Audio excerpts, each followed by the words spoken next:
Hello! The Libby and Abby case was just on Dr. Phil recently, so I thought I would actually... What I'm going to do right now is bring out my Crime Flow 3. I always called it just Flow 3 video. But it shows the flow of the crime, and it's accurate. Okay, and you'll see how accurate it is when you watch this. But I thought I would do it explaining it with my own voice. Okay, and I think there's some updates too, so let's just play it.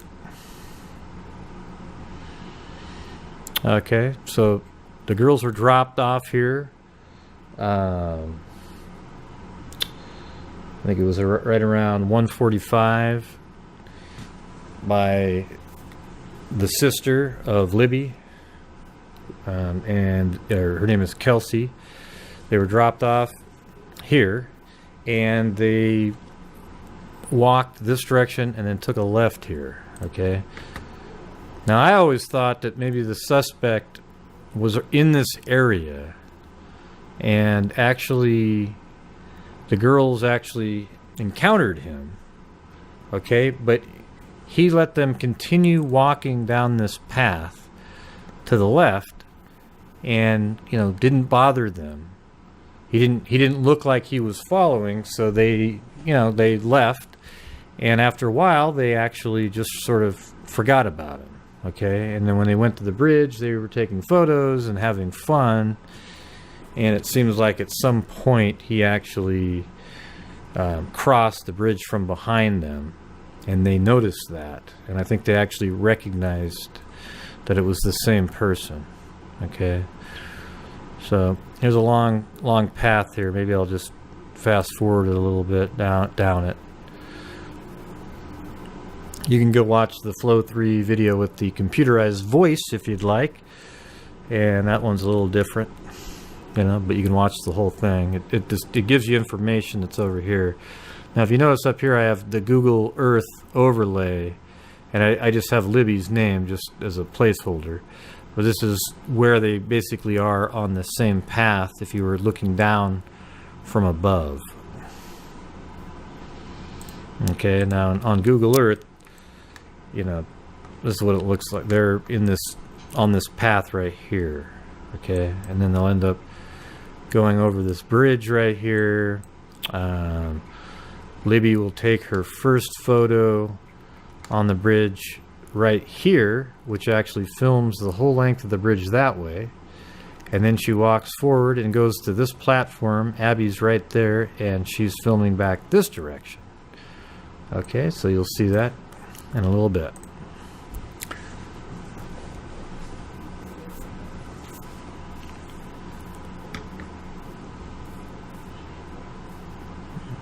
Yeah, and this is what it looks like that time of year. There's not a lot of leaves on the trees or anything, and so the suspect could be all the way back here, and kind of still keep an eye on them moving way up ahead and kind of keep out of view if he wanted to. So I could see him. My theory is that the suspect, he knew the traffic, and he knew that nobody had gone this direction prior to the girls. So he stayed back here, made sure that they were up there, and kept looking behind him to make sure nobody had just shown up.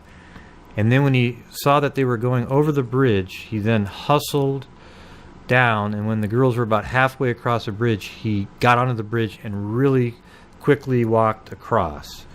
I had some friends that went out there, and they were able to walk across the bridge in less than 5 minutes. I think it was like 4. So it's if you're just lazily walking taking pictures, it would take longer. Okay, I'm sorry for the shakiness. This is just what I got. Someone shot this for me, so I appreciate it. At least it shows the exact path that the girls were on.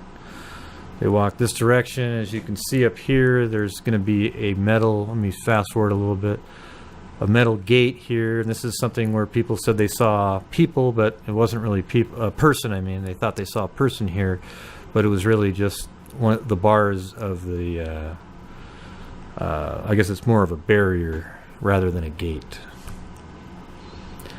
All right, so further back from here is probably where the let's go back a little bit. So maybe the suspect could have even been right around in this area and noticed that they had crossed, but kept out of sight. But he noticed that they were on the bridge, and then he kind of slowly, catches up to, not really catches up to him, but keeps far enough back where people can't see him.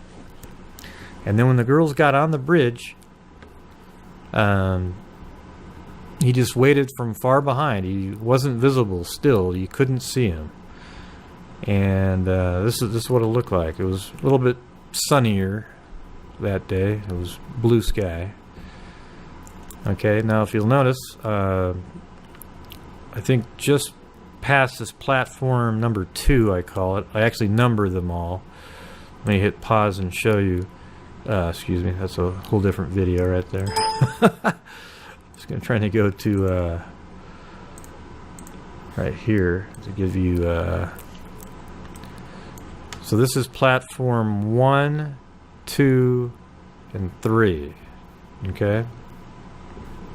So 1, 2, 3, platform 4, 5, 6.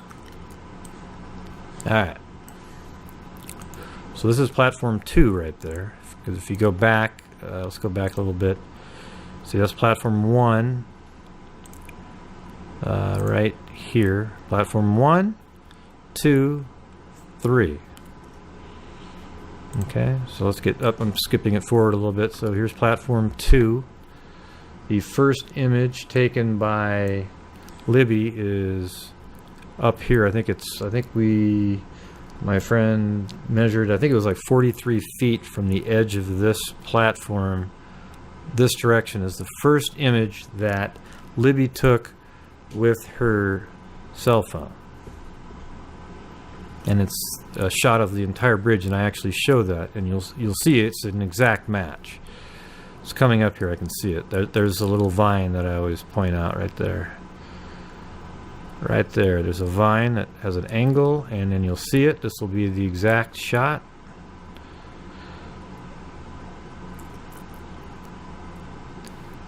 Alright, not the exact angle of the camera, but you'll see, notice it's exactly the same. You've got this vine, even this one, that piece of wood there, this one, every single thing lines up. You can just pause the video here and line it up, and you'll see that it absolutely matches everywhere. Now, it had a different setting on the camera, a wider lens on the right here, and that's why everything looks a little bit further away. Okay. So let's just keep that playing. You can read some of this information that was right there. All right, now on this platform here, what Libby does is she goes onto the platform near the end of the platform, turns around, and films Abby standing right around in this area right there.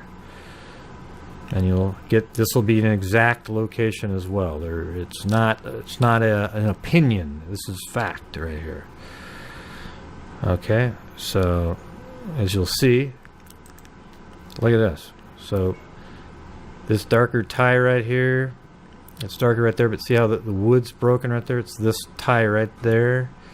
You can even compare some of this stuff. See this white right there? That's this one. And this one is right there. Then this little straight line is right there. And this tie is this one, so her foot right there is standing on this tie right there, exactly where that arrow is pointed is right. See that, even that little angle right there, that little part on that tie is right there. So this arrow is pointing exactly where Abby's right foot is. Okay, there is no doubt, there's no debate. You'll get all these people saying, oh, well, where's her shadow and all this stuff. Well, her shadow's right there. Okay. Now, you can't see a shadow on the suspect because if you notice, he's further away. Now, notice how, you might be able to actually see it, but it's so thin and narrow that you can't distinguish it from the railroad ties and the shadows between, the gaps between the railroad ties. Okay. And you'll see that in a little bit. Okay, so at this point, you know, a lot of people said they saw a person behind this tree, and that's actually what it is right there, a branch. There's no person behind that tree either. Okay. All right, so Abby and Libby then head back down, and I think around this time, maybe a little bit further, you know, one of them maybe looked back and saw that the suspect. So basically, let me put this back up right here. Right now, they're about to approach this platform, so they're kind of in this area right here. And they might have noticed, but Abby was slower. Libby had been on the bridge many times, and Abby, I don't think, had ever crossed it. So Libby probably hustled a little bit quicker, and then, you know, waited for Abby at the end, and the suspect was catching up to them the whole time. All right. So here's platform 4 right there. Now later on, you're going to notice a suspect. Sorry, I had to get a drink there. You're going to notice the suspect image, and this tree right here. These, you know, this branch right there, and this one, and also this small one up here, actually make up what looks to be a forked tree behind the suspect. All right, so right now they're about to pass that. And there's an image online by a girl named Cheyenne. She was actually on this platform right there, filming back this way. And that was about, you know, I think it was 3:45-ish, 3:47. But that was, you know, at least an hour after the girls were already gone, basically. So here's platform 5. Okay, now originally, a long time ago, I actually thought that the suspect, that Libby was on this platform right here when she was filming the suspect. But I was wrong. I had some, again, those same friends went out there and we were doing some filming, and I realized that that Libby was actually off the end of the bridge when she filmed the suspect. Okay, and it was the only way that you could create an angle. And one other thing that's interesting is you'll notice, see this right here, this damage? That's actually a white, it looks like a white nodule near the suspect's foot, and you can only get that angle from being off the edge of the end of the bridge, and that's how we determine this.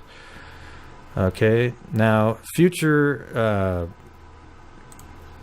revelations doing the video, I think that the suspect was actually about right here, which is pretty crazy, but it's still about 60 feet to the end of the bridge. But that's where I think he was, and I think Abby was somewhere around in here. It's been confirmed basically that Abby wasn't off the end of the bridge yet, and that there is one image released by law enforcement that shows a little dark spot on the left side, and that turns out to actually have been part of Abby's clothing, or, you know, part of her somewhere. So that means she was forward of the suspect and you know, in front of him, and the suspect was catching up. Now Libby was standing about right here, well, I got her about right here, because that's the angle that works. Everything lines up. So about right here. Okay. And I'm working on another video that actually has animated characters that are in these positions, and you'll see that later. But I thought I'd put out another video, go back over my old Flow 3 and actually put my own voice to it. Okay, now you're going to see the suspect here in a second. This is exactly where this shot was from. Again, sorry for the shakiness. Now see that little white nodule right there? And there's that forked tree. But this isn't the correct angle, so in a second I actually jump to the correct, right there, there you go. So this is the correct angle. A little bit left onto the bridge, maybe just a slight bit further is what I would do. But see this nodule right there? That's that damaged piece that I was explaining to you.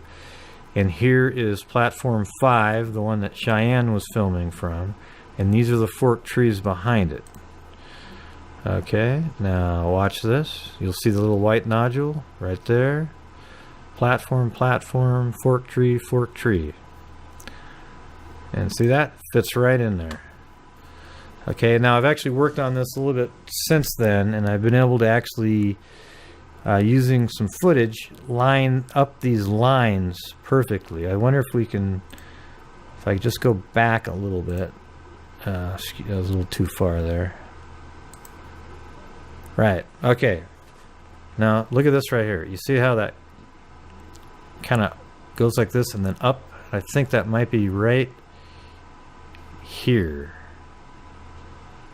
Could also be this area too, but I think that like this is right there, and it's like looking at tree rings basically.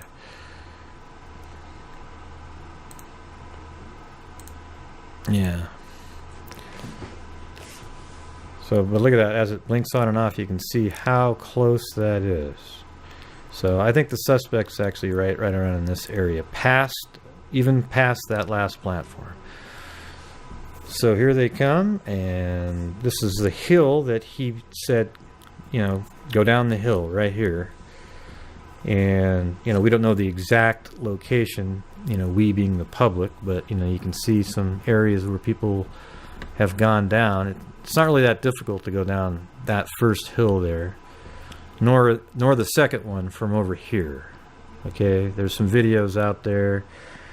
You know, there's actually, believe it or not, some useful video from Anthony Greeno, who I think is still in jail right now. I don't know though, but he, you know, he did a pretty good last video that had some good information. He actually crossed the creek too, so I think I'll be putting some of that in my my next video. That's going to show the entire path again, using some animation and really get it all dialed in.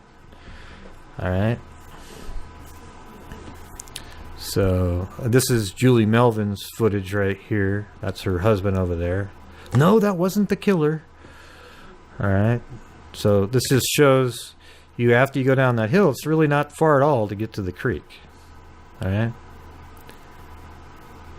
Now, if you go through and watch some of my older videos, you can actually see sort of the evolution of the flow. Has always been the same, but the precise locations has changed. But the early ones show you how I figured out the flow. It's kind of interesting. There's a bent tree and so forth. You actually see the bent tree in this footage here. But you can see how shallow the creek is right here, you know.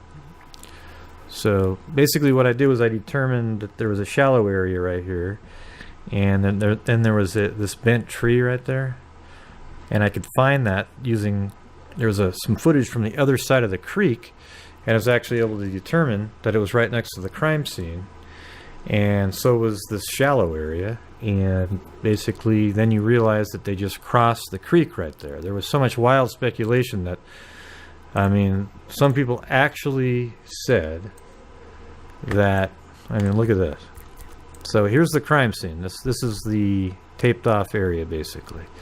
So they this is platform 6. They came down the hill. What you're seeing on that video we're watching, they're right here right now. This is the bent trees right there. And Julie Melvin standing about right there in her video. Okay, but there's people, just to avoid going over the water, that believe that the suspect was over here, then he had him walk all the way back across and then around like this to here. But it's so obvious that they came down the hill right here and then crossed this shallow part of the creek, Deer Creek. We just don't know if it was if he forced them across or they tried to escape.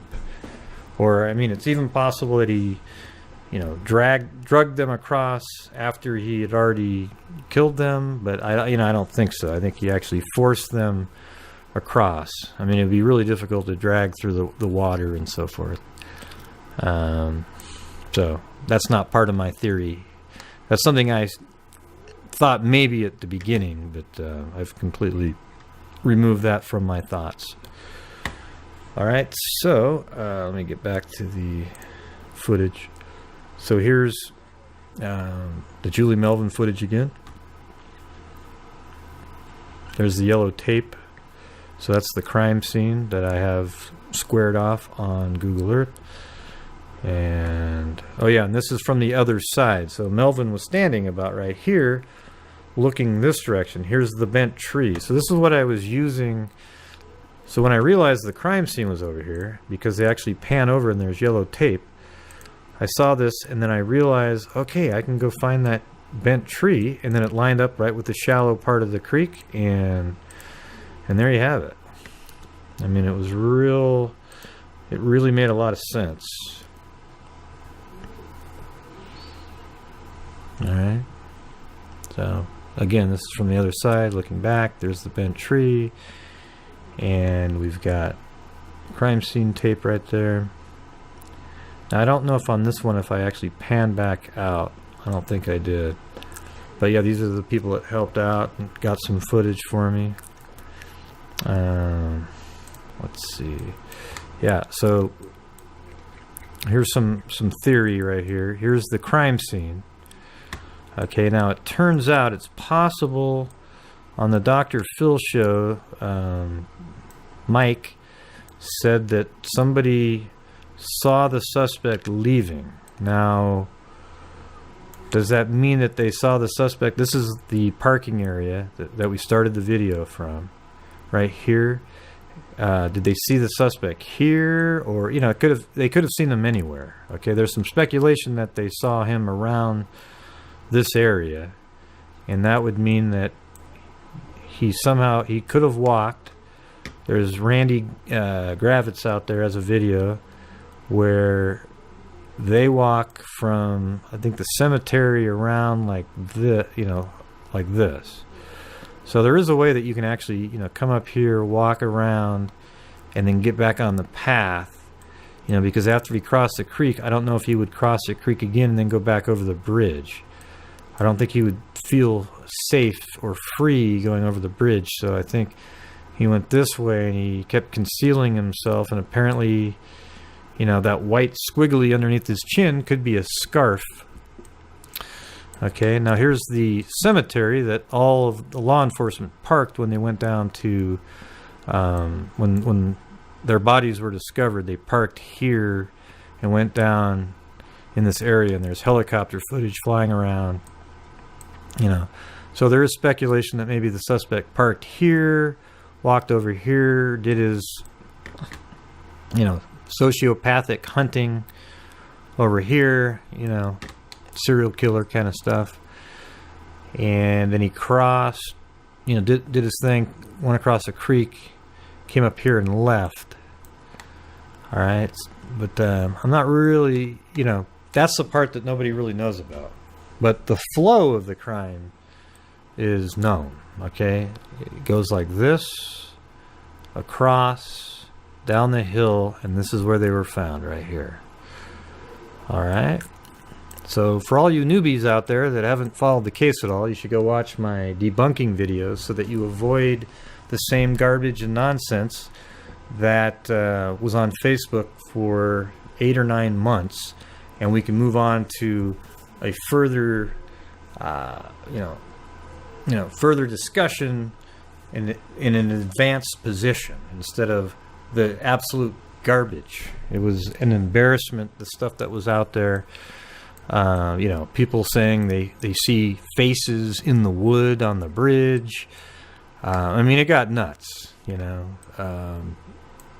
So because it was on Dr. Phil, I think there'll be a lot more people actually focused on this case, and I hope they don't start all over again. I have already seen on the Dr. Phil Facebook posts the same garbage, okay, bringing the same people through the mud. Okay, no, Mike had nothing to do with it. Okay, just get over it. Start, let's just hope a tip comes in that is, legitimate this time. I mean, there's probably some tips that were legitimate, just didn't turn out to be the right guy. All right. So, all right. Well, I hope you guys appreciate this. And until next time, I will talk to you later. Hello, this is Grant Hughes. This video today is going to show you the route that Kelsey took Abby and Libby on to get to the parking area near the Monon High Bridge trails. I've gotten to know Becky through messaging, and she's a real nice lady, and I feel bad for what happened. But all we can do is try to put the pieces of the puzzle together, and perhaps somebody will remember something and call law enforcement. Now, this video that you're watching right now, it actually starts on Becky's property as they drive out. Now, you'll see up in the upper left-hand corner, this is the approximate time of day, and over here in the upper right is the Google Earth overlay. It's not perfect. The car is way too big and everything, but it just kind of gives you a representation on the map where they are. Okay, so like right now they pass that house, and then all of a sudden right now you're going to be getting, this will be a cornfield. Now this Google Earth image is actually more representative of the time of year where there was no leaves on the trees and so forth. The video that Becky shot for me and the video that you're watching was filmed in the summer at some point, and you can see that the foliage is green and covers everything. Okay, so keep in mind it's a lot that in February 13th it's a lot bare, and the trees would look more like this tree right here everywhere. I'm not really sure why that tree doesn't have leaves on it. Oh, it must be something nefarious. Check out the owner of that tree. All right, so here's the drive that Kelsey took the girls on to get to the bridge. Now, here's how this situation went. At around 1 o'clock, Libby and Abby decided, hey, let's go to the bridge. So they asked Becky if they could go to the bridge. And Becky said, yes, you can go to the bridge if you can get a ride there and a ride back, but you cannot go if you do not secure rides. All right. So Becky had Libby call Derek. Derek is Libby's father. Derek was already on an errand for Becky, taking photos for her appraisal business. Okay, and he drove all the way down to Frankfurt. All right, and let me see if I can tell you how long. Frankfurt is 27 miles away. All right, so Becky estimated that at that point Derek would be back between 1.5 to 2 hours after to pick up the girls. 1.5 to 2 hours. All right, so the girls left the house around 1:30, 1:35-ish, and they arrive at the parking area at about 1:45. Okay, now it's hard to know for sure because in some of this footage, Becky was driving like Mario Andretti. I mean, she was going really fast. I don't know how fast Kelsey was driving, but sometimes teenagers even drive faster. Okay, so, do what you want. You can watch this video and you can just see the route, and I think it's interesting, all right? It's interesting just realizing that, at this point they're just driving to the bridge and there's absolutely, nothing to fear, and they're just going to have a good time at the bridge, and Kelsey's driving them to that area. Now, Kelsey was just going to drop them off and then I guess go to a friend's house and then drive to work. Okay, and that's why they needed to secure a ride home, and Derek is that ride home. Now I actually have Derek's route as well, and you'll see that in another video. It shows what I have is the part, you know, when he's maybe 2 miles away coming back into town, and that's all on film as well, and you'll be able to see the timing and where he was when he made the phone calls. Okay, so he made a phone call at 3:11 and 3:14 to the girls. Both went unanswered. Okay, and cell phones take the last full minute too. So if you call somebody at 3:14 and 50 seconds, it says 3:14, not 3:15.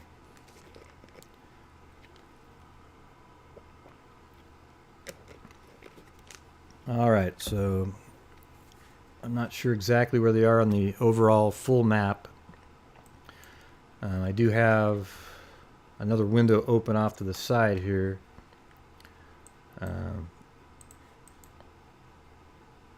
But, I mean, really, this is just for you to watch.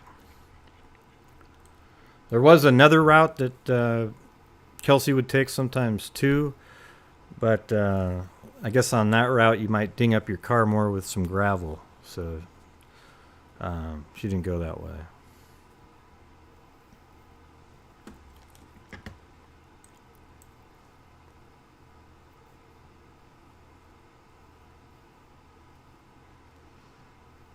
Yeah.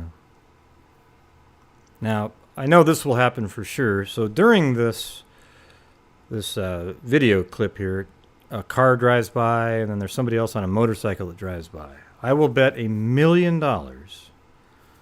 Well, not really, because I won't pay it, but I will bet $1 million that somebody will take the image.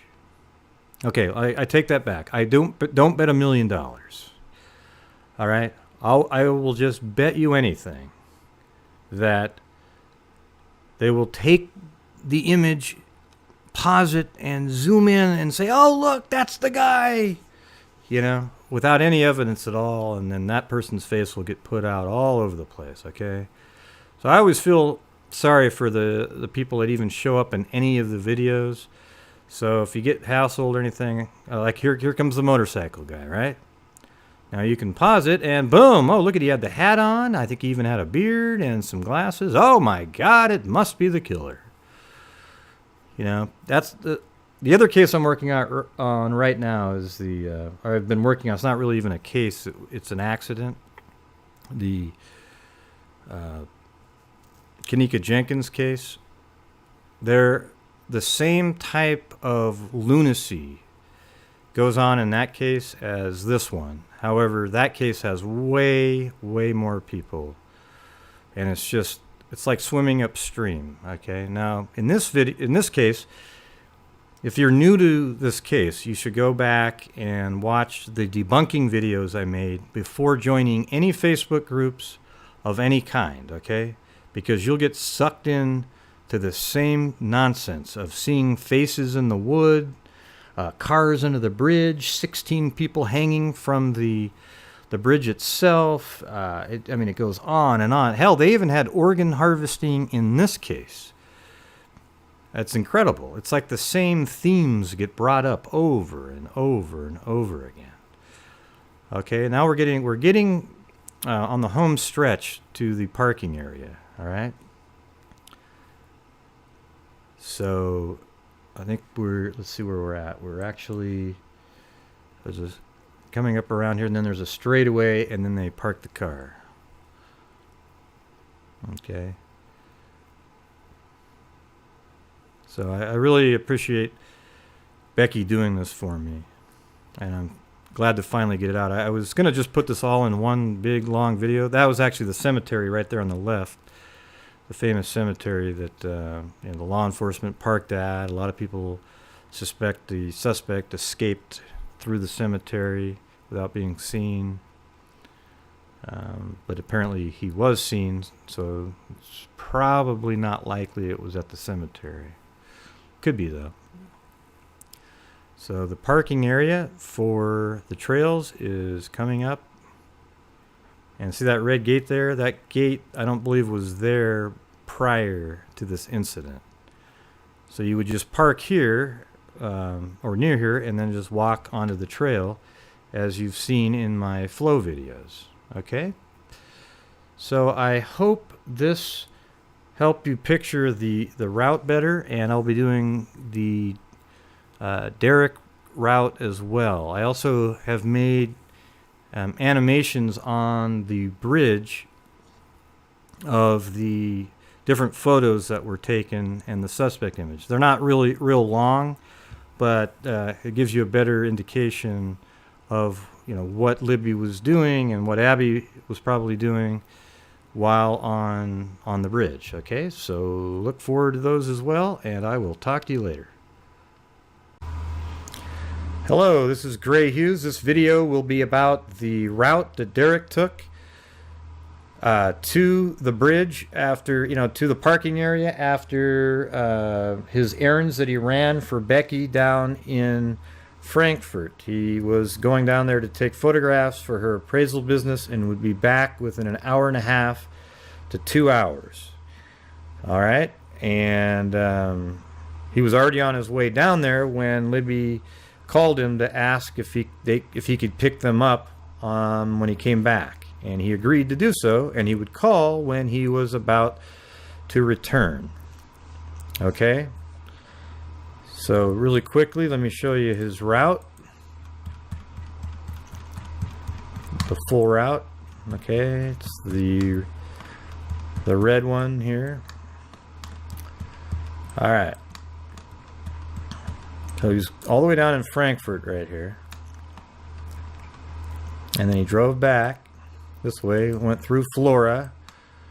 And we're going to pick up with video the route from right here where this yellow tack is, where it says Derek drive back. All right, now let's right click on the route itself, and you can see that it's 27 miles. All right. So, probably 35 minutes both ways, take 30 to 45 minutes to take some pictures, and you're back within an hour and a half to 2 hours. All right, so let's just get started right here where the route is. You'll notice that when I zoom in, that my Google Earth overlay that I have in the upper right hand corner starts right here. Same, right there. All right, so let's get started.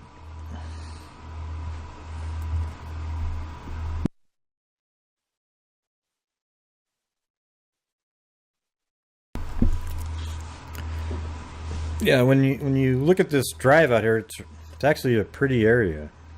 Wide open farmland, and lots of spaces between homes and so forth.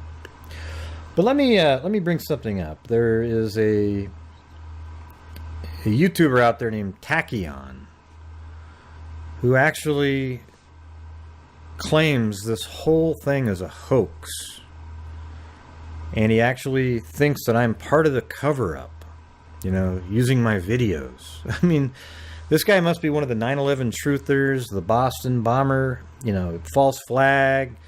Believes in the Sandy Hook wasn't real. He probably believes all that stuff. He's just a total conspiracy theory nut job, all right? And he's making these videos, and he's claiming that it's all a hoax, and I just find that very disturbing.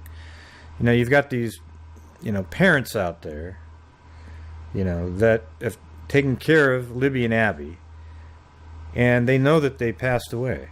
Okay, this isn't a joke. Okay, and at the end of the video, he said, "Well, it's possible I'm wrong." No, you are wrong. Okay, yes, they actually did pass away.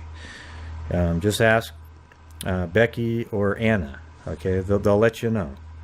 All right, so you're a total embarrassment, and you should just be ashamed of yourself. Take down the videos. They're a joke. All right. So, just keep watching. as I speak, and you can see the path. There's also another guy out there that makes a Facebook page.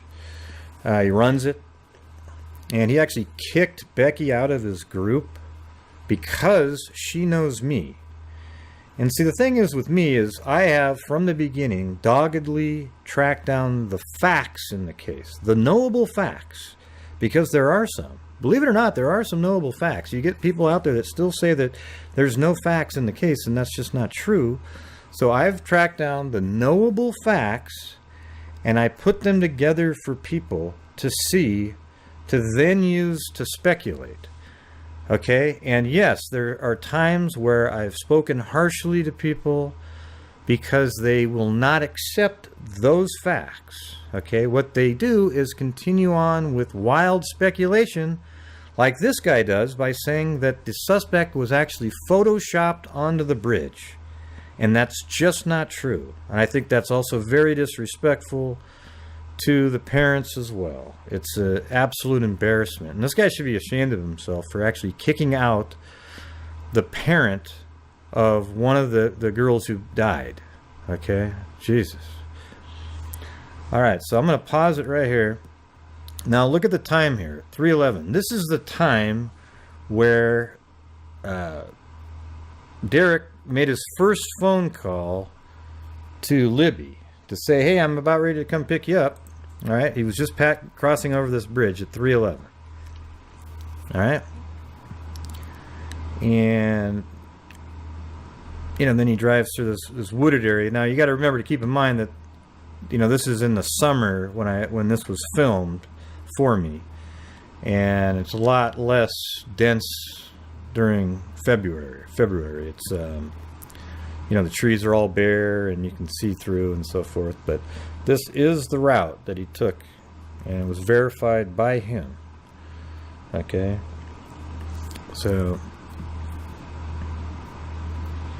yeah, I mean, what I would just wish is that people would actually use real facts in the case, the ones that are known, and then put them together and speculate.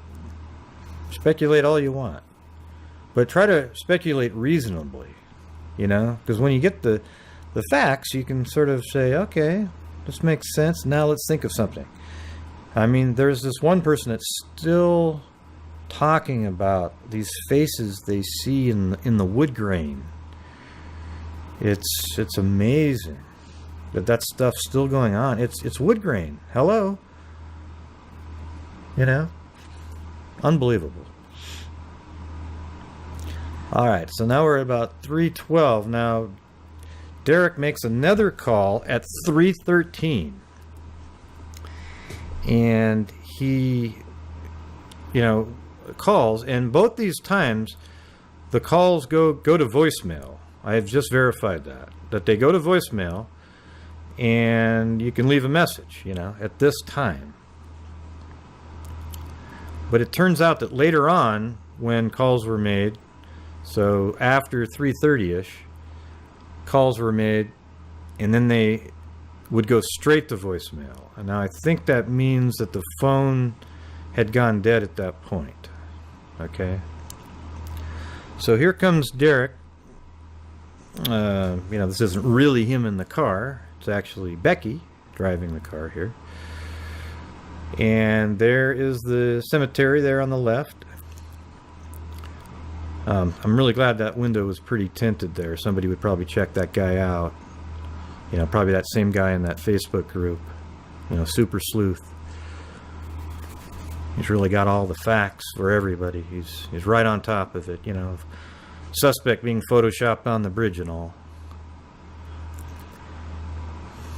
Alright. So if you look up here, it says 3:13. So I imagine probably just slightly back a little bit. Maybe, let's say in this area, he was probably calling the second time, 3:13.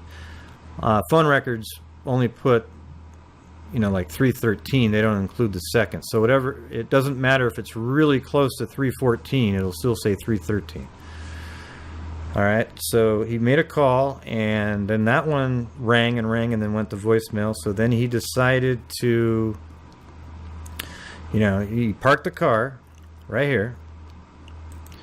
Okay, then he got out of his car. Now let's switch over to Google Earth.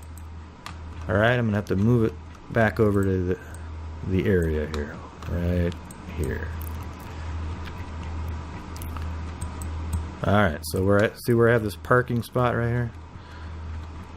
That's what you see on that video. Let's go back to the video for a second. So I'm going to back the car up just a little bit. Now see this right here? This is actually part of the path, and that's a gate. I think this gate was put there, I believe, after the incident. I'm not absolutely sure, but I think that's true. Okay, so we go back to Google Earth. All right, so that path is right here. The car in the video that I just showed you is about right here right now. And Derek got out immediately. So right as he pulled in at like 3:14, he walked in this direction. And then when he got right here at like 3:15, he ran into an older gentleman with a plaid shirt on. Okay? And that person, after he was asked, have you seen two girls? He said, no, I saw a couple on the bridge. Okay?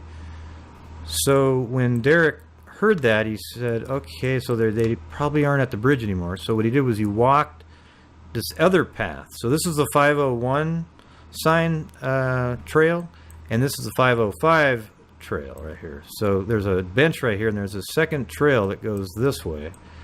Now you can follow it, and if you notice, it goes down and curves and then goes down to you can go down to the creek that way. So he went down there at 3:15. He started walking, went down here, and then he came back up, all the way back up to here, and then went back to the car. And then at 3:30, he called Becky, right? And he let them know what was going on. Let's see. So I have it written down. It says Derek called at 3:30 after returning the 505 path and before going to the Freedom Bridge. Okay, so that's exactly what he did. Derek went to here, to his car. Then he walked back here again, and then walked all the way down this path to the Freedom Bridge, which is right here. Okay, to check to see if the girls had gone that direction. All right, and then he walked back after he didn't find them there. All right, which is this direction, and he came back here. Then, he returned to this area, and this is when people started showing up. Like Tara was there around that time. Okay, and that's the aunt of Libby. And I guess the daughter of Becky. Right? And Becky, when she was called at 4, or actually it was around 3:30, I mean, she called for about 20 minutes. She started calling Libby's phone, and it was actually Libby and Tara both tried calling her phone for 20 minutes. I have it written down. It says, then Tara and Becky both called Libby's phone and left messages and texted Libby for about 20 minutes before deciding something was very wrong. Okay? Then Tara left, so probably, around 3:50, and drove out there. It takes about, 10 minutes to get to the bridge from Becky's house to the parking area. And she was there at 4, and that's about when Derek returned, and they all started, kind of looking around together. And if you remember from the other video,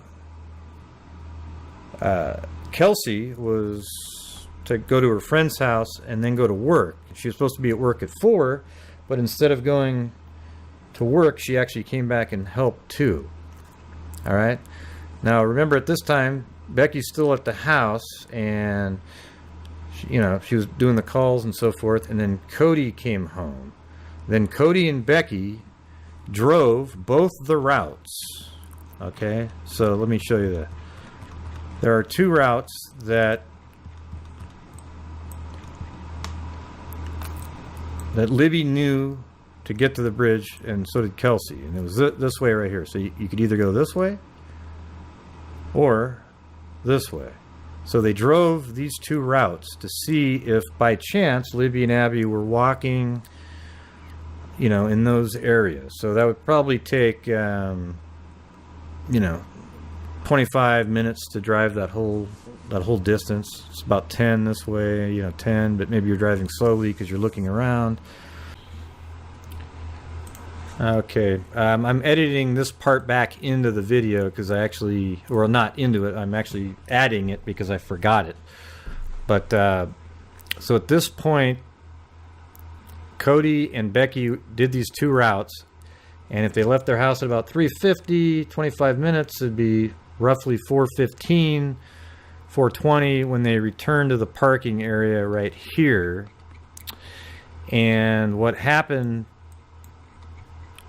next was that Cody and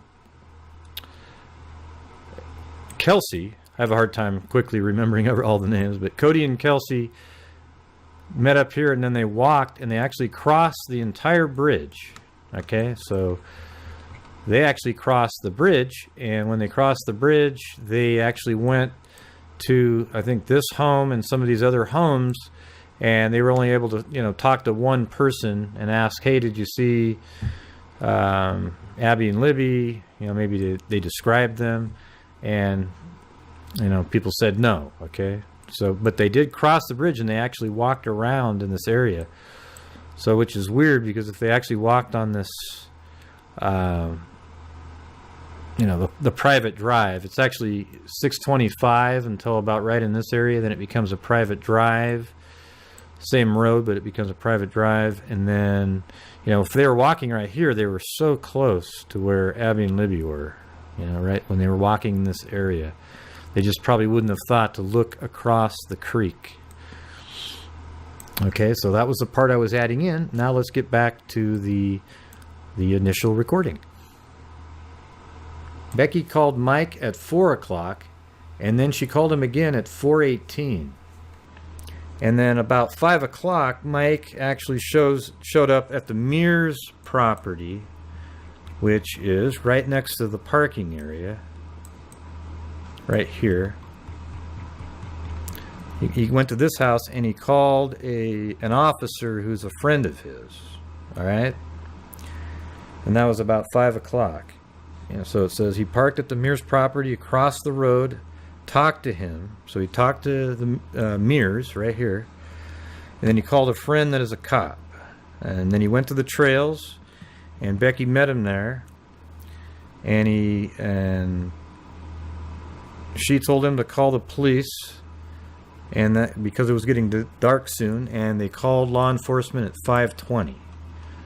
Okay, so I think all of this is very reasonable. Okay, now one of the problems we have here in terms of sorry, I'm trying to orientate myself here again. Yeah, so one of the problems we have right here is that here's the parking area, and Derek got here at 3:14, immediately got out of his car and started walking. Now, in one of these groups, they're claiming that they have a witness who right here at the 501 foot step sign for this path right here,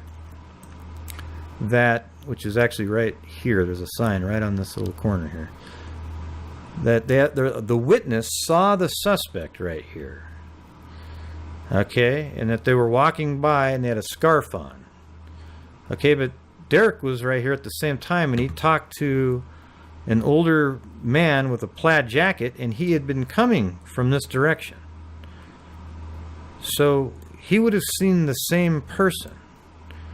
Okay, unless you're going to say that the suspect guy was like hiding in the woods right here, and then kind of just popped out right here. Right at the main intersection of all the people walking the trails. So I don't know what to believe here. It's possible the witness saw it was later than 3:15, but that's when everybody was walking around already. I mean, not everybody, but Derek was there looking, and then at 3:30, You know, he walked the other direction down this trail, and he didn't see anyone. So I don't know if that's accurate that at 3:15 at the 501 foot sign, right when Derek was there, that a witness saw the suspect. That just doesn't make sense to me. Okay, so maybe someone needs to go get some clear information from whoever they're claiming to be this witness. All right. They also are saying that one of the witnesses saw the suspect at 2:30. So this would be prior to Abby and Libby being murdered, actually. There's just no way you could see, you know, I don't know where this person claims to have seen the suspect. If it was at 2:30 and it was over here, there's no chance. Okay, there's no chance. All right, so because keep in mind here, 207 was the first photograph taken on the bridge, and that was from right here. All right, now it takes about 7 minutes to walk across the bridge very slowly, like literally meticulously walking across. So let's say the girls were doing that. All right. Sorry, I had to get a drink of water there. Let's say it took them, I'm going to give them 10 more minutes. So at 2:07, 2:17, they're across the bridge. But what my theory is that while they were walking across to here, they might not have even planned to cross the bridge. But when they were around in this area, they noticed that the suspect, the guy that they thought was creepy earlier, let's say, was walking across the bridge. So they decided to hustle across this way because they didn't want to have to pass the guy. I could see how freaky that would be on a narrow bridge like that. So they walk across the bridge over here, and Libby's a little bit quicker because they see this guy really hustling. So they kind of think, okay, he's after us. So Libby has been on the bridge a million times and is very comfortable with it. So she gets off, but Abby's a little bit slower. So Libby waits near the end, and the guy, you know, this is actually in the videos that I've made, this is how close the suspect is. He's just a little bit past the last platform 6. He's right here. There's Abby, and there's Libby. I don't know if Abby's a little bit farther this way or a little bit farther that way, because all we have is that little tiny piece on that one image, and it's hard to say. So, you know, at this point, you know, the suspect then tells them, you know, go down the hill. Then they go down the hill this way, and then down in here, and then they show up kind of where Julie Melvin's videos were taken. Then they cross the creek in this shallow area right here. Anthony Garino actually has a video recently where he walks across, and it's really not that difficult. Maybe goes up just to his knee, a little bit above his knee. And this is where the crime scene is, right there. Okay, so a wider perspective. There's the bridge, down the hill, across creek, and this is where they were found, right here. Okay, now there's 5 possible routes that you could actually leave the bridge area. I mean, you know, leave the crime scene. I mean, there's a million possible routes because you could actually just walk out in any direction. But if you're going to use a traditional or sort of like a path that already exists, you know, from here you would just walk up and go to the cemetery and leave in any direction. Probably, you know, in this direction. So you're down here, there's a crime scene, you go to the cemetery that we saw earlier in the drive-by, and you would go this way, or you would go, you know, go that way. You can also take, you know, be on the 625 right here. This is 625, and then it becomes a private drive under here. You can leave that way. So he would have had to cross the creek again, go up to 625, and leave out this way. All right. There is also another way that we have discussed in my Facebook group. There's a path. The old railroad tracks actually go just like this. Okay, they actually keep on going. There's no tracks there, I don't believe, but where the tracks were keep on going. And what if he had parked a vehicle in this area walked up here, and then just escaped. This whole walk is almost completely out of sight of anyone, okay? And if you look at it on the helicopter footage, it's just dense, even that time of year. Okay, now the other direction would be, so from the cemetery, this is where Randy Gravitt and Julie Melvin actually have a video where they're walking like this. You know, I'm not sure where they started in their video, but, you know, somewhere around in this area, and they walk through the woods this way and get to the path. Now, that's something that's possible, you know, more likely than others, that here's the crime scene, and the killer comes up and gets back onto the path at some point, you know. So I guess it's possible the guy with the flannel jacket, shirt on, let's say this guy got in front of him, then the witness saw him and he kept walking, so maybe it was like at 3:10. So he got in front of the guy with the flannel shirt. The witness saw him here, and then he kept going this way, and then Derek gets here at 3:15, shows up, then the guy with the flannel shirt, you know, shows up at the same time. So, but that guy, the suspect might have already be at this point over in this area, you know, continuing to walk. You know, so again, those are the other exits. He could have the suspect could have got back on this path from the cemetery, gone this way, and out right here at the parking area, or he could continue on. Okay, so I think that's a possibility that the witness actually saw the suspect more around 3:10. Okay, because any time after 3:15 just wouldn't make any sense in this area, because there were actually people walking along this path, and Derek was too. He went this way, but then I guess at 3:30 he went this way. So, you know, another possibility, now that I'm thinking about it, is at 3:15,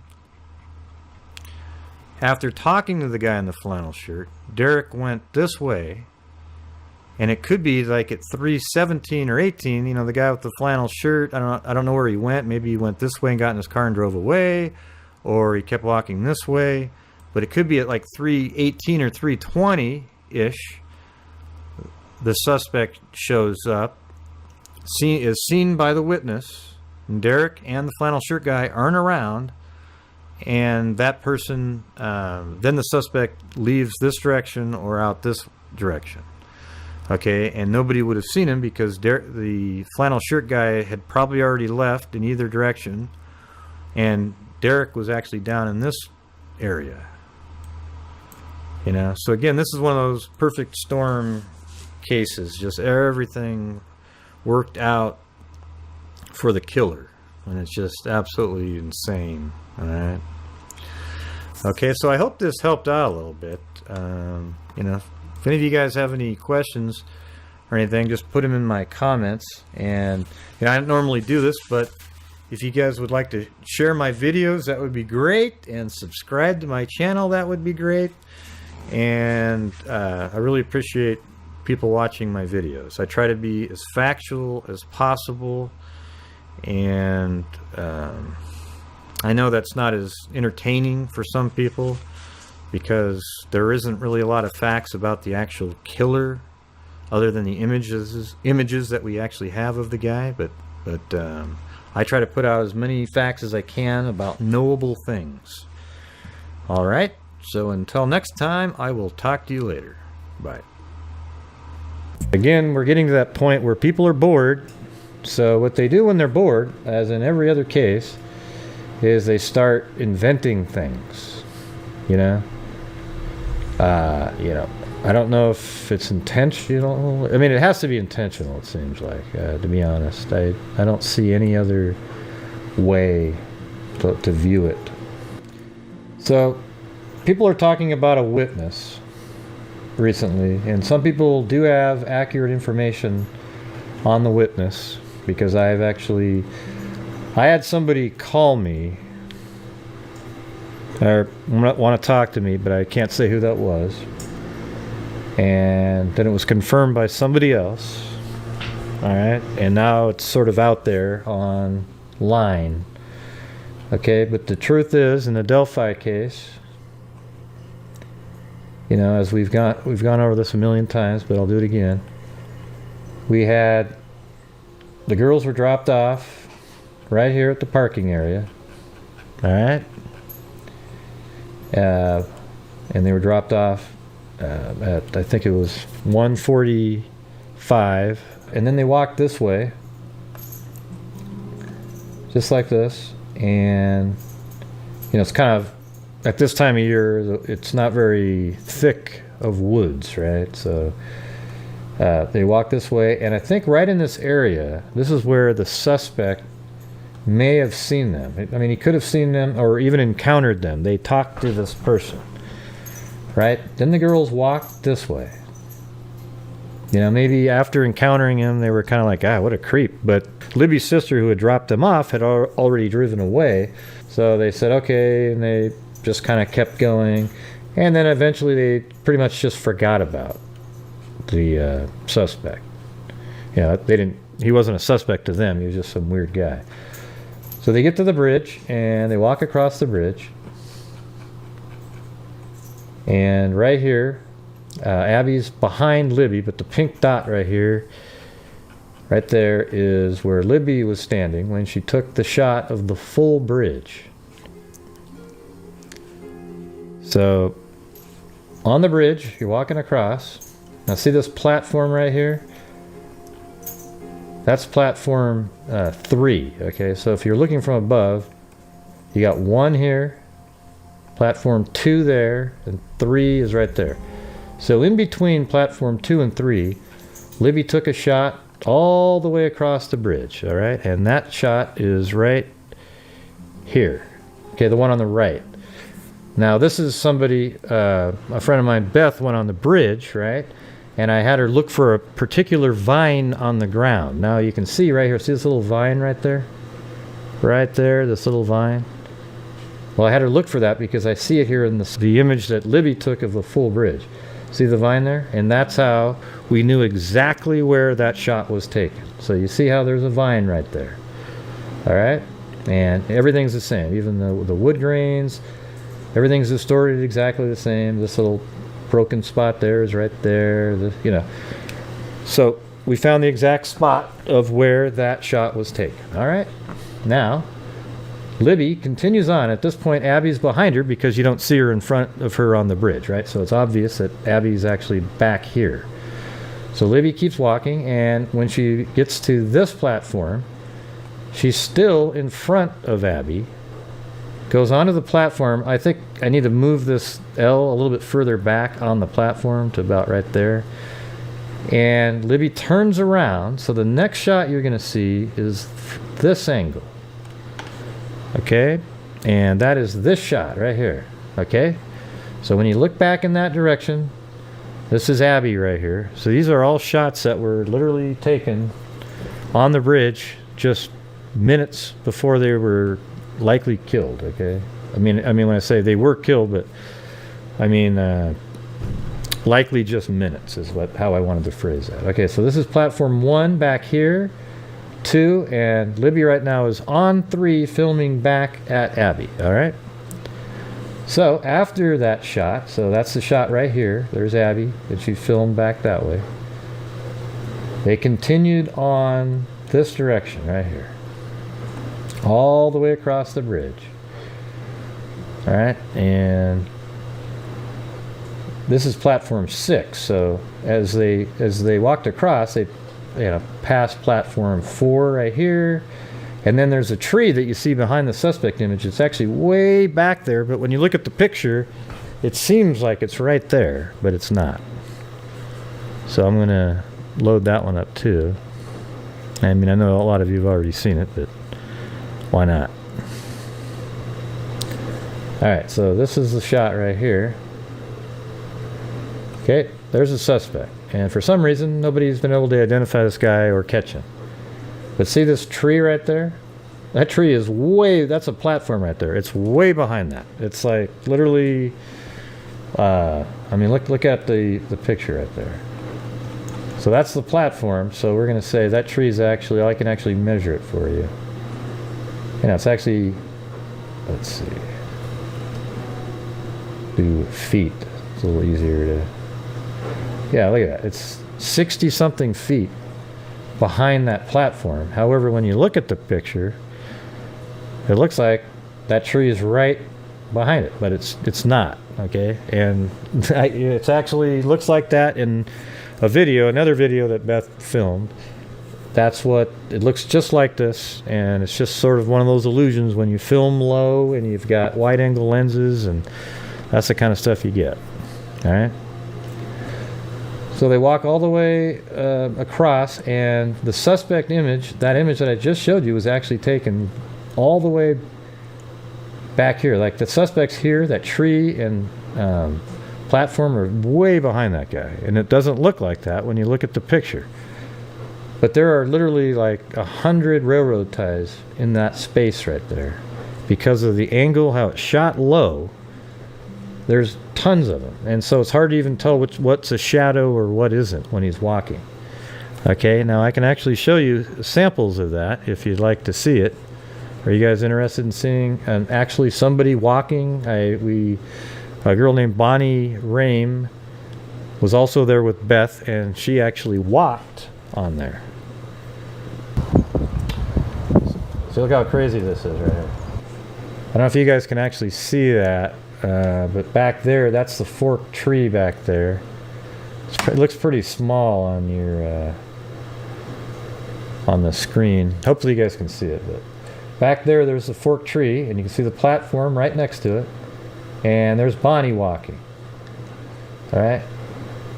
And then see this little, yeah, hopefully you guys can see this. Can you guys make out that little white nodule that's on the side rail right there?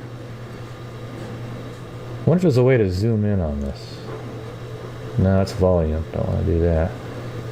Let's see. I don't use this program very much. Let's see. Anyways, can you guys see that little white nodule right there? Okay, you can see it? All right. All right. So that's kind of one of the keys that me and Beth figured out, was that you really can't even see that white nodule if you're anywhere else other than the end of the bridge, near the end of the bridge. Okay, and so let's go back to that suspect image. Now see right here? Here's that little white thing right there. So hopefully you guys can see that. There's the platform and the forked tree right there. All right, so let's go back to that. There's a little white thing, platform, forked tree.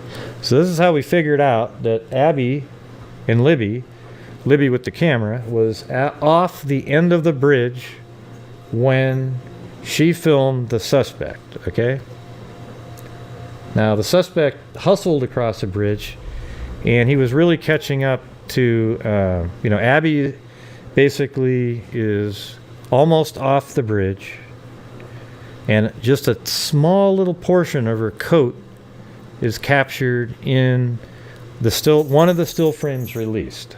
Okay, so there's my dog shaking again.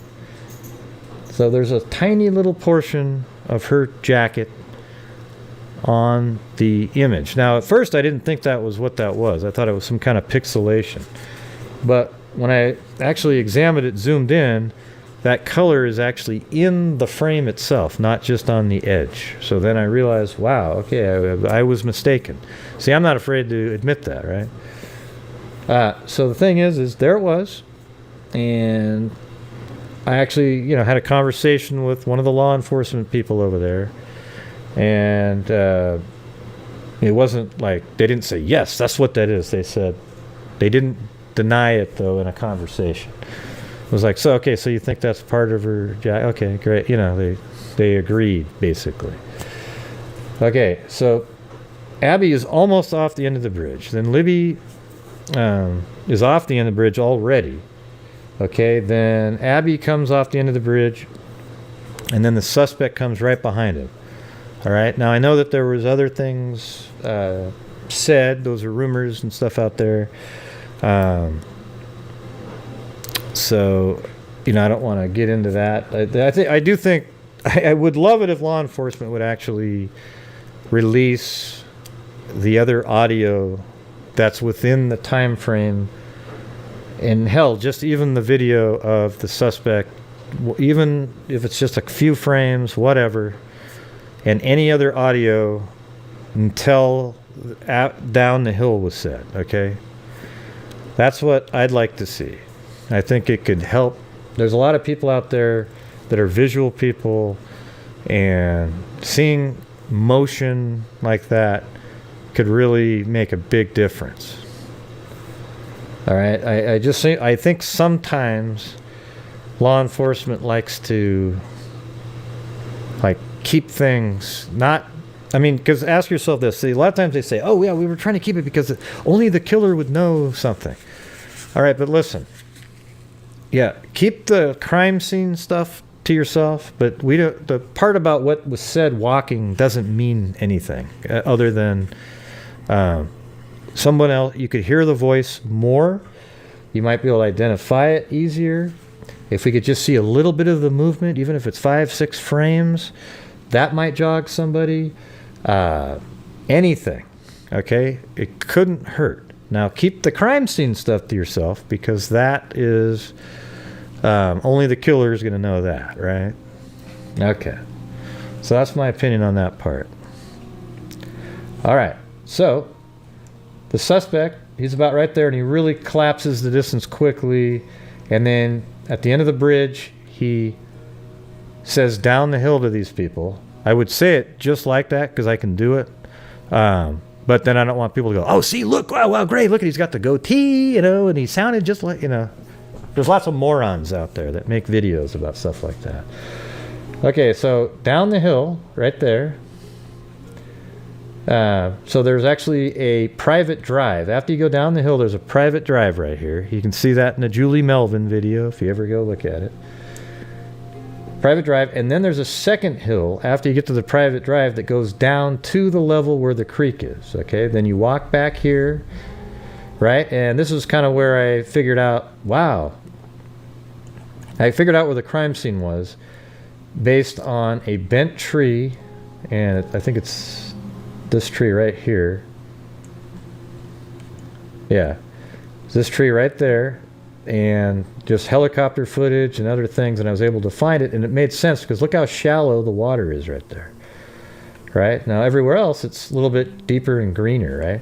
But right where the suspect took these girls, or maybe they tried to run for it, we don't really know that part. But right here, it's easy to cross. There's actually a video out there by Greeno, Anthony Greeno of all people, if you can believe that, right? So the thing is he made a video that he actually does sort of a reenactment, and he has two girls walking across the creek, and they could do it. Maybe the water's cold, whatever. They made it across the creek, and their bodies were found in this area, right in this little square that I drew right here. Okay. Now, there's lots of rumors about how they were found. Now, the phone call that I got was that there was and people are commenting on Facebook today about, was that the witness who saw the suspect in this area after going through the cemetery. So the killer left this way and through the cemetery, okay? And so that's the thing, is they were seen, I believe, going this direction. Because if you're the killer, you're sure as hell not going to walk back this way towards the parking area where people might see you, right? You're going to come up and go away. So I think the witness saw them going this direction, all right? So I am 100% 99.9% sure that the witness saw the person after they had gone through the cemetery and were heading away, okay? So all this other stuff about, maybe there was a second witness somewhere else, but that witness didn't see the person over here by the parking area, all right? That never happened. Now, unless there was a viewing of the killer on a different day or earlier in the day. Okay? Yeah, and the thing is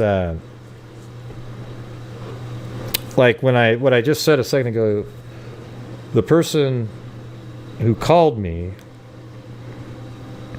they would actually know the answer to this, you know. So I don't even consider it an opinion anymore. All right. So, as a lot of people speculated early on, was that the killer might have gone through the cemetery to leave, and those people were right. Okay, you know. And that did seem logical at the time, too, that it would go up this way. So I made a video, you know, a couple months back that he could have either gone this way, walked through the woods this way, and merged back onto the path and went out that way. You know, a whole bunch of different, you know, he could have gone.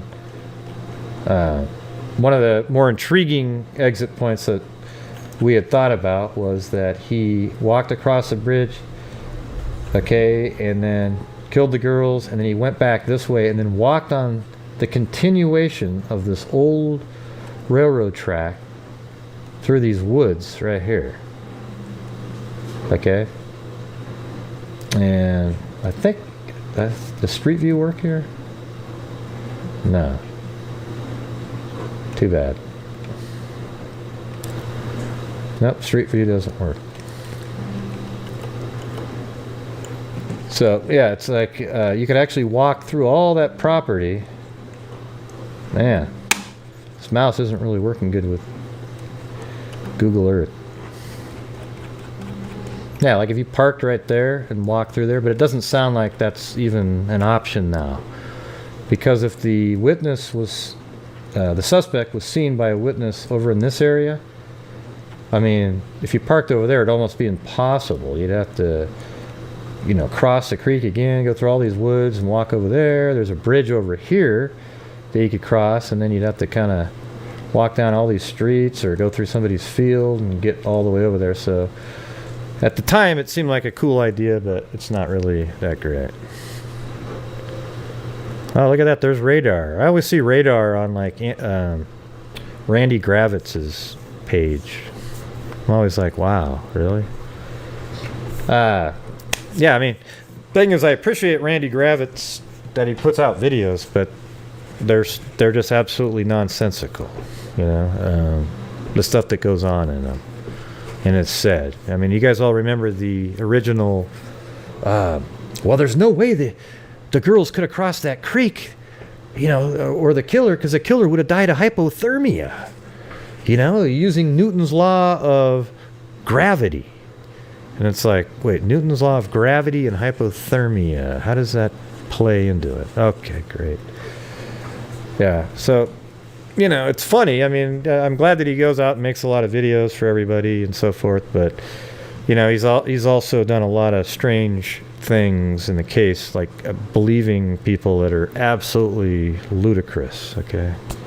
The truth is the killer went all the way across the bridge, and I don't know if he, you know, maybe parked, walked through the cemetery, and then he walked around that way that, you know, Randy had in one of his videos where, you know, here's the cemetery. He walked to the cemetery and he walked around this way and kind of went over here. But it would be absolutely ludicrous, okay, for the suspect to come from this side, pass, and then turn around, because he would have no clue if there was somebody like right here walking. Now, if you're over in this area, you could keep gauging, right? So here it is.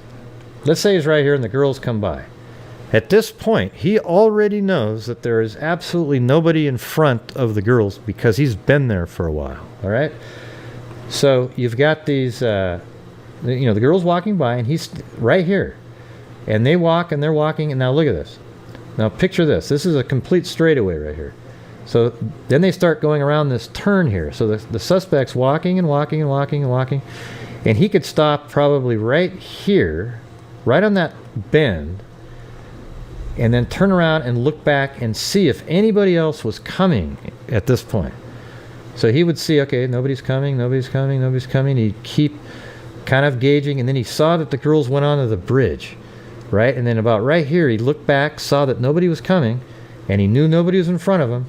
Then he turns around and hustles this direction, the girls across, and I don't know when the girls saw him on the bridge, but I bet you it was pretty, you know, like when they're about halfway across, you know, they started going, oh God, I don't want to go by him. So they thought they would go to the other side, because I think it'd be really spooky to cross somebody, you know, past somebody on the bridge that you may be scared of, right? So they went to the other side, hoping he would just walk by, and it didn't happen, okay? But the thing is he could see tactically, you know, like right here, if anybody was coming, and then they went this way, and he knew nobody's behind him and nobody is in front of him. So he just hustled across, got him down, and look how, you know, quote, lucky he was, you know, because just not even that long later, you know, you had the girl Cheyenne and her friends that were actually out there literally, geez, you know, 35 minutes later. All right. Yeah. So for me, it makes absolutely no sense to be on that side of the bridge and then cross and then, you know, come back. Okay. Because there could be somebody literally, you know, just a little bit back in those woods and come hustling across, and then you're busted. Okay. Now, I guess he could have just done the whole, you know, he walks past, sees somebody's coming, then he keeps on walking straight. I think what he was doing, however, was just waiting for the opportunity of everybody fitting into this exact trap that he thought up. That he would wait, nobody's in front, nobody's in front, nobody's in front. They're going onto the bridge, there's nobody behind, they're going on the bridge. Okay, boom! That's how it worked. Okay? And to me, it just seems really obvious. You know, so all the other theories, oh, I think he came from the other side, it's just to be contrarian, because it doesn't make as much sense. All right. So what's better to do is go with what's more likely. Is it possible, though, that the suspect was started on the southeast side and passed and came back? Sure. It's just literally like 10% chance, maybe even less. And the other one's way more likely, 90%. Yeah, I think he was just there hunting to kill. Okay, see, a lot of people do the, oh, it was a hit. You know, Derek did drugs, so there's some kind. Listen, that stuff's insane. All right. Now, again, is it possible? Sure. You know, just like aliens from Zeta Minor could have actually done it, but I don't have proof yet. I'm still looking for it. Whoever did this is an absolute wacko, right? And a serial killer type. And that's why the FBI was called in. They didn't call the FBI in because it was a typical murder. They called the FBI in because of the way the girls looked when they found them. There was something unusual about it. Okay, and that is why the FBI was called in. All right, now if this was some, you know, crazy little, you know, drug deal gone wrong crap, that's not going to happen. All right. And, you know, I think this guy just scouted out the area, was prepared, and just disappeared. Nobody seems to have a clue who this person is. And thank you all very much for watching. If you hit that like button and share the video and subscribe to the channel, that would be great. Leave a comment, that all helps out the algorithm. And at the end of this video, there will be a link on the screen to watch the next video in the series. Now, obviously, when it gets to the last video, that part of this message won't be valid. Okay, so thank you very much for watching, and until next time, be safe out there.